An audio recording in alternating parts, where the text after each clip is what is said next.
Hello friends, this is Reflections, a religious affairs program sponsored by Paducah Cooperative Ministry, where we do God's work together with our human hands. I'm Karen Winkel, I'm the pastor at United Church of Paducah. I'm one of your co-hosts, and your other co-host is Gregory Waldrop, who pastors at Fountain Avenue United Methodist Church. Good to have you with us and good to be together, Gregory. Glad to be right here on the start of a new season together. We've got all kinds of interesting things ahead for this year, and we're very glad you have joined us.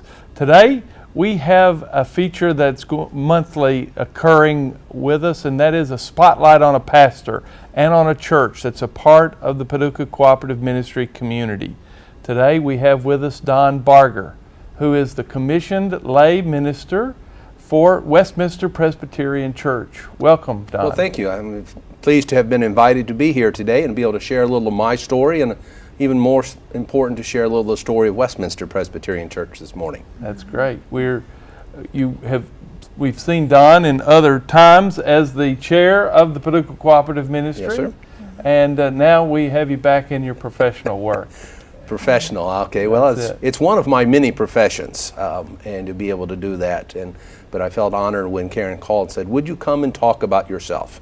And trust me, we each know about ourselves a great deal, and to be able to do that. And so I felt very blessed to be here this morning. But also I think it's good for folks to kind of get the backstory. I think so many folks, kind of see pastors or religious leaders, up front, but they don't get the up close and personal always. So I know you've had many lives within this life, and that pastoring is part of a long line of service. How did you arrive in the role of lay pastor?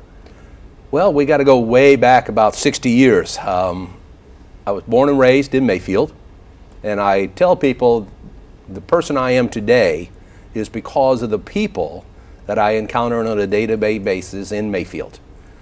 It's one of those things, growing up I probably didn't realize that, but in looking back and reflecting upon my life, I realized how important all those people were. Not only my parents and grandparents, but everyone I interacted with during that time. My dad passed away when I was only 11, left a mom with 4 boys to raise, finished up her degree in teaching, and through a progressive moves, we ended up in East Lansing, Michigan, where we lived. I went to school there, graduated Michigan State University and all that, and then spent 31 years teaching school in Mason, Michigan, just south of Lansing. Retired, moved here in retirement with no idea what I would do in retirement. I was 55 at the time, and I knew the concept of sitting on the porch, just rocking away the rest of your life. That's kind of a storybook retirement. I don't think anybody retires that way anymore. But so didn't know. We took the first year for ourselves. We were greedy and just said, it's us. See what opportunities are out there. Spent the next 2 years as co-youth directors at First Presbyterian Church, where we met Gregory as we were working with youth, and a program called Youth Unlimited, and a very wonderful program. Kind of ran out of youth at the time, and we didn't feel it was necessary for the church to pay us to continue working. So we resigned that position, and I left that position one day and started the next day as cookie baker at Kirchhoff's. And so a lot of people still know me as the cookie man. And to be able to do that. And so I enjoyed that greatly, to be a part of that, and am now on cookie sabbatical, as I, heard the call to become the commissioned lay pastor at Westminster Presbyterian Church. Now you say, well, how did that come about? In our presbytery, our governing body for this area of Western Kentucky, we offer classes to people who want further education, either for themselves or possibly fill in on a pastoral role in a small church. As we know, churches have congregations of all sizes. I have filled pulpits in congregations where there are 6 members, 15 members. They will never be able to afford a full-time ordained minister, but the need is still there. And so to be able to do that. 2-year program, in conjunction with Louisville Presbyterian Theological Seminary. I have a diploma in pastoral studies. Was filling pulpit supply throughout various areas and had actually filled the pulpit several times at Westminster.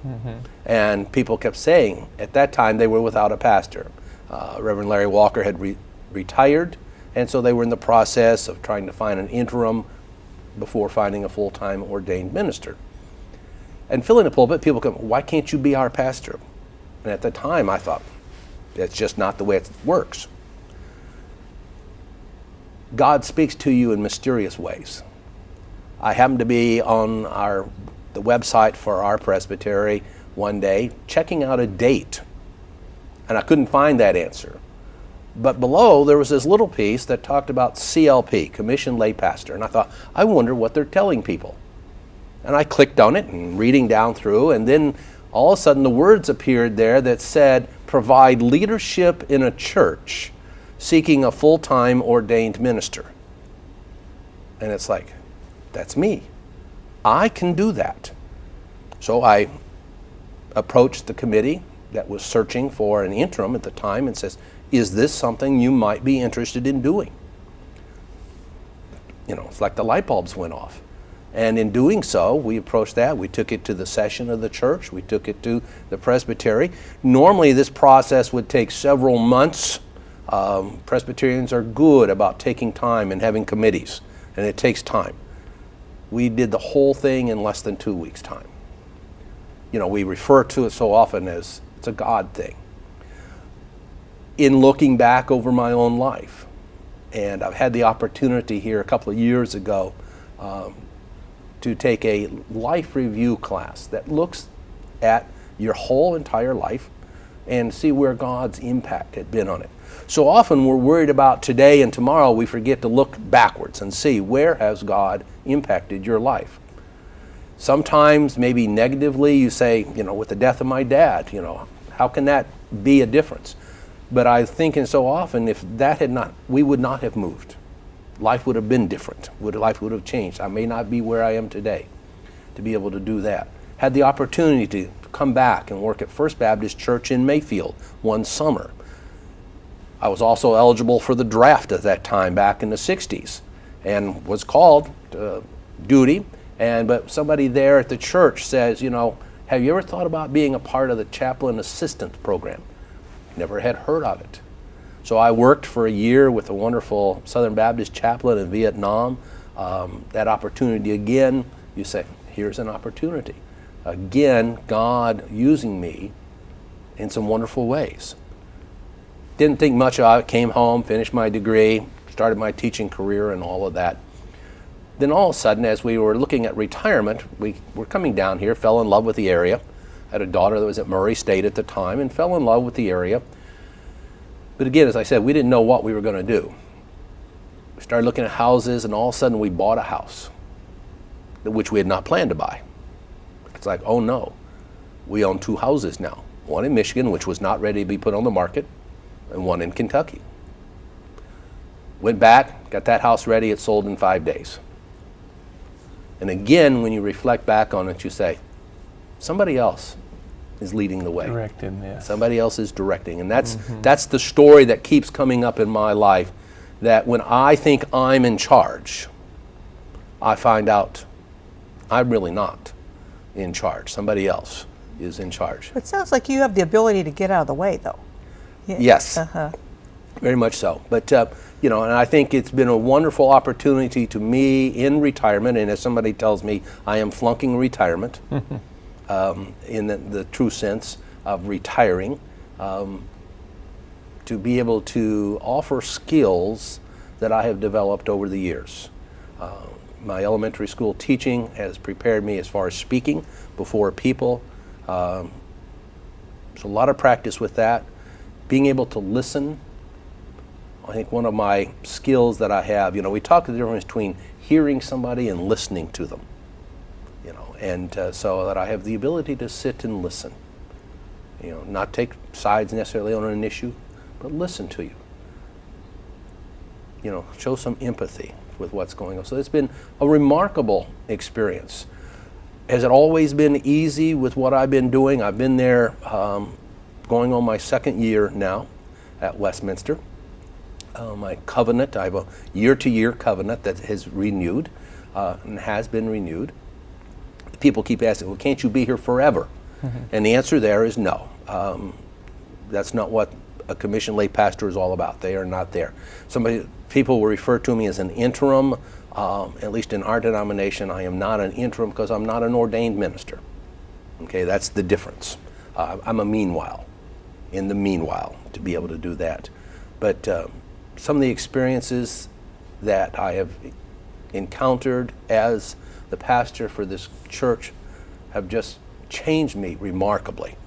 If nothing else, for those who have done ministry their whole life, I certainly can relate a whole lot better with them now.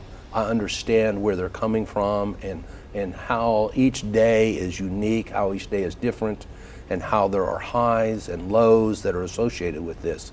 And part of this, my training didn't prepare me for some of this.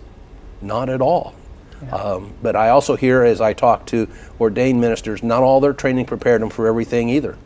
And probably one of the best things that I have is I have a mentor that's assigned to me by our Presbyterian, and that's Lynn Shirley from First Church. But I have a lot of mentors in this area, including the two of you, that I can talk to.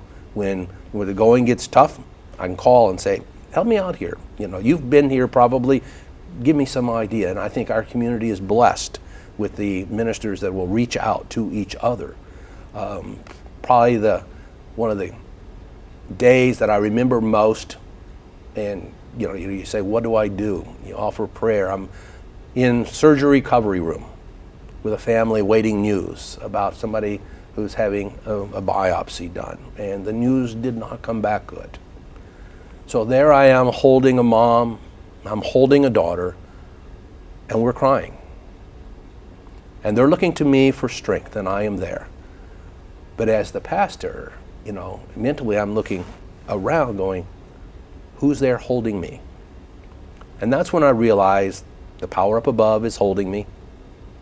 And then I have others that, you're not in this alone. There are days you do feel like you're in it alone, but that day I had a strong support group. And that certainly makes the ministry much easier. That's kind of a low period, but it's a part of the day-to-day life of being in that. But without having the experience that I've had, I would not have ever realized that. You can say, oh yeah, I know they do that, but to actually be personally involved that way, being able to conduct a wedding, what a blessed event to be a part of that, to see a young couple as they are joined together and start off on their wedded life, and just an opportunity that I feel very blessed. The baptism of a baby, and the whole generations, multiple generations there for that particular baptism, being able to hold the baby in the arm, walk the aisle, and share this new baby with the congregation. Since been invited to the first birthday party for this young gentleman, and it has been wonderful to see him grow up in the church. I mean, this is a young boy that has, I guess you could say, multiple parents, and spoiled, oh yes, because everybody wants to hold Bailey and do that. So that's been the other tough part. That's a day-to-day, not necessarily a day-to-day part, but it is a part, especially in Westminster, an older congregation, are funerals. And that's tough, to meet with the family in a time of grieving, to provide comfort and be a part of that. And to make sure that as the service is conducted, whether graveside service, whether it's a memorial service, that the words that are shared are very meaningful to the family and the other members that are there. That's an awesome responsibility that you put on the minister. Sometimes thankless, and but one of the things that I have been blessed at Westminster is a group that cares about me. When we do our prayer groups and all this, they always say, and we want to include you in the prayer list.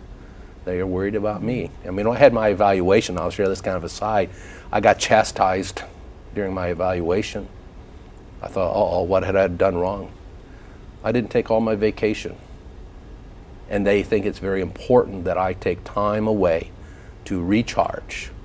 And I thought how great that is to have people care that way and be a part of that, very supportive that way. So they're pastoring you a little bit as you Very much so. pastor I mean, them. it is a two-way street. We work together. You're not out there by yourself. Tell us, Don, you've been at it now enough to get a sense of what are the strengths that you bring to this, and also what are the things that you feel really inadequate about as well. Ooh, inadequate. Or weak in. Or where your growing edge is. Growing edge is probably the better way. One of my strengths and where I have grown tremendously is in prayer, both in my personal prayers and in the prayers that I share in public. I have learned to be, I think there was a time where I just said a quick prayer and got it done. Sort of like the kids saying the prayer meal so you can eat. Mm-hmm.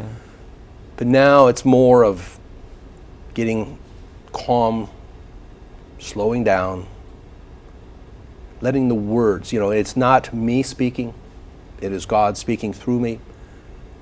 I'm called on to offer prayers because they say, you do such a good job. And I appreciate that, but I try to convince you can do the same thing. And so that's a place where I started weak, and I think I have gotten much better at public prayers, corporate prayers, prayers of the people. We call them different names, but being able to pull in the thoughts and touch people. I've heard, people will come up, and this is the amazing thing that I find with preaching. People will come up and say, your prayer spoke right to me. Yeah. Your sermon was what I needed today. And when I'm putting that together, I'm not thinking of this person or that person. And I sometimes will go back and read the prayer and say, or listen to it and go, what was it that I said that touched them? What was it in the sermon? And so those powerful words from people, just giving you that encouragement. And it's not just because they're being polite, but it is tremendous to be able to do that. I think one of my strengths is just my speaking ability. We've all listened to speakers just drone on in a monotone. I have the ability to be, a tremendous speaker as far as oral speaking. And I think that definitely helps in what I'm able to do and share with people. Mm-hmm. Sometimes, my wife says, are you nervous when you get up there? And I, to say no, that makes it sound funny, but I'm always a little nervous. You never know how it's going to come across. Will I forget something, forget a word, misspeak a word? And it's a problem like that. But one of my strengths is working with a wide variety of people. When you work in a church, you have a wide variety of people with a wide variety of needs, but you are one church, and trying to balance that out.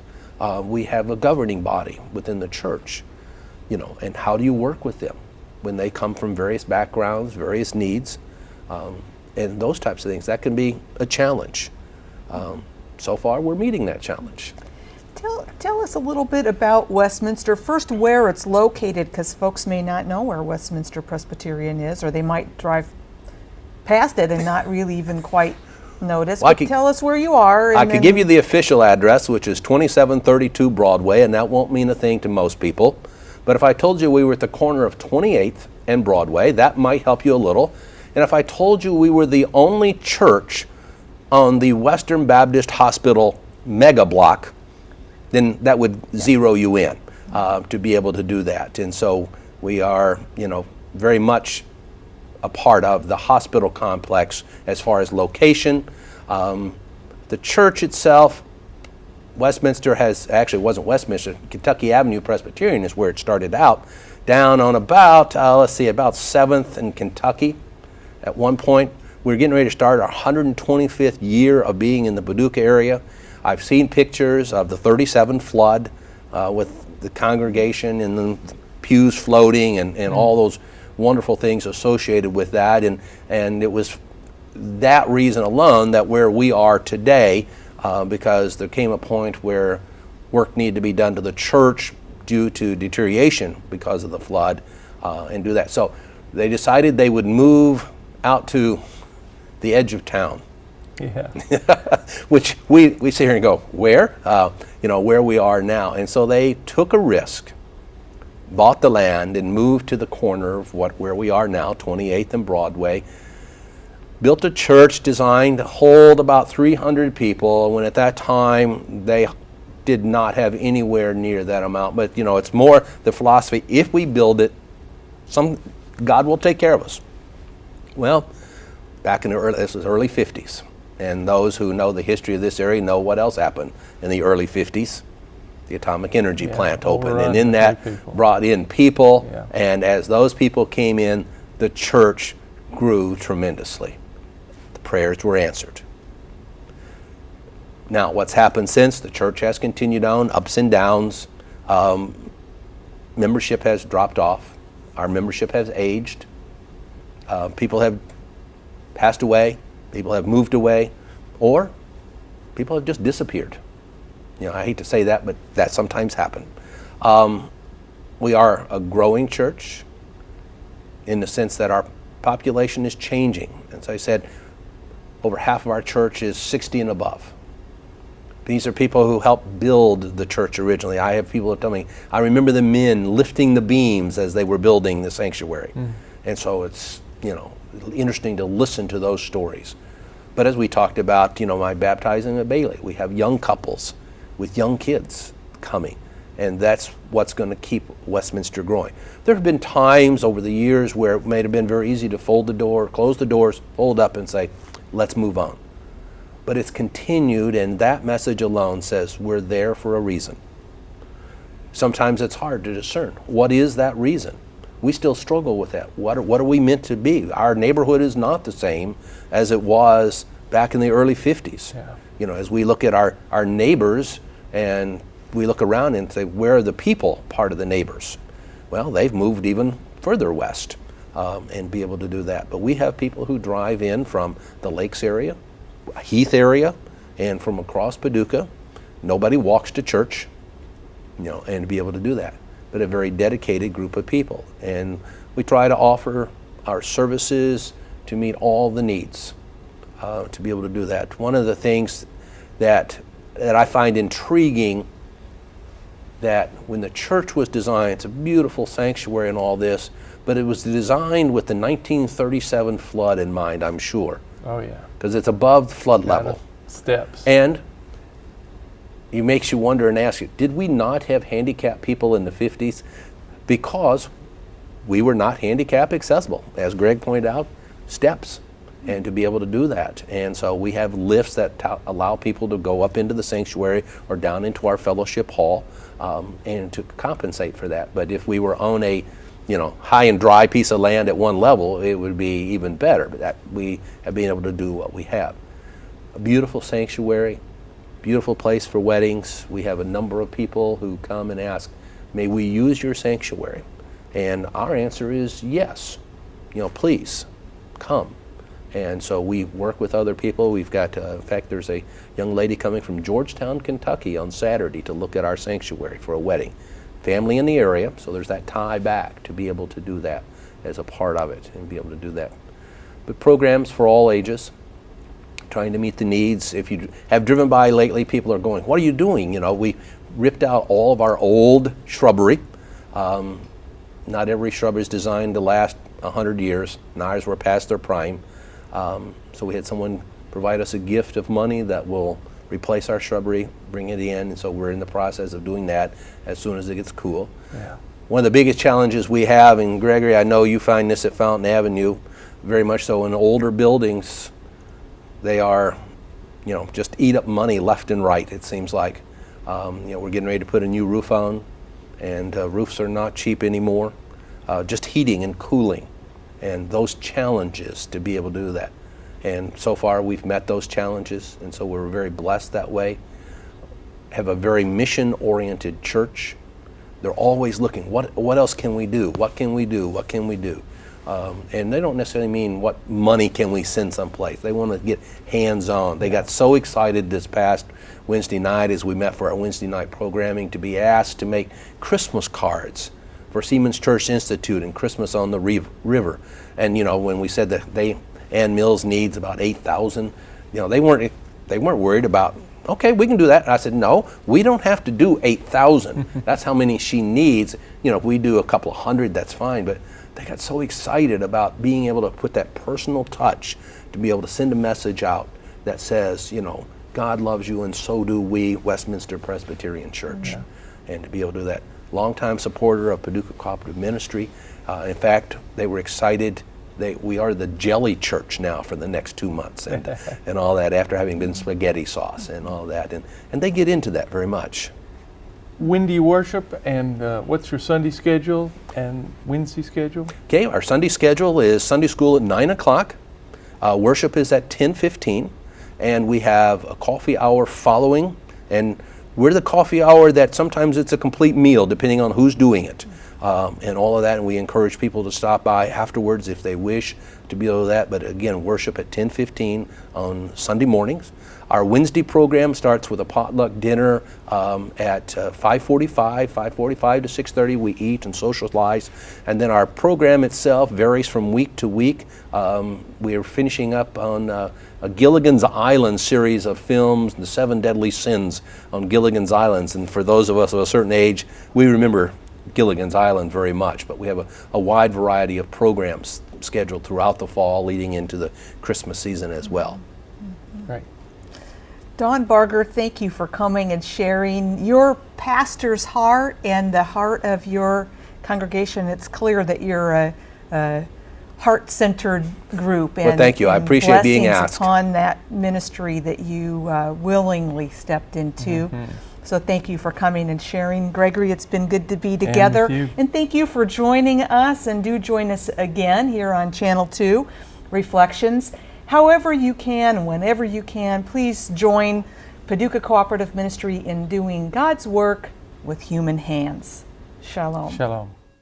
In mission together we all join.